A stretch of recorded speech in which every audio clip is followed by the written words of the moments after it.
আমার যে আরজু, আমার যে আকাঙ্ক্ষা, আমি দুর্বল মানুষ,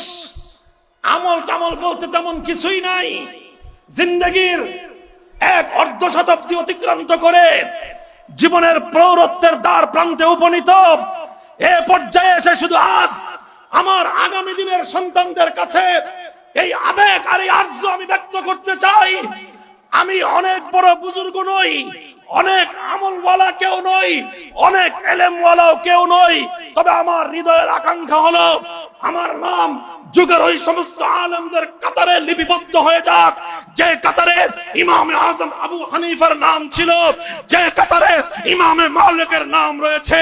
যে কাতারে ইমাম আহমদ ইবনে হাম্বলের নাম রয়েছে, যে কাতারে ইমামে বুখারীর নাম রয়েছে, যে কাতারে সুফিয়ানে সাউরীর নাম রয়েছে, যে কাতারে ইবনে তাইমিয়ার নাম রয়েছে, যে কাতারে শাইখুল হিন্দ মাহমুদ হাসান দেওবন্দির নাম রয়েছে, যে কাতারে শাইখুল ইসলাম হুসাইন আহমদ মাদানির নাম রয়েছে, যেখানে শাইখুল হাদিস আল্লামা আজিজুল হকের নাম রয়েছে, যেখানে শাইখুল হাদিস আল্লামা জুনায়েদ বাবু নগরীর নাম রয়েছে, তাদের কাতারে শামিল হওয়ার জন্য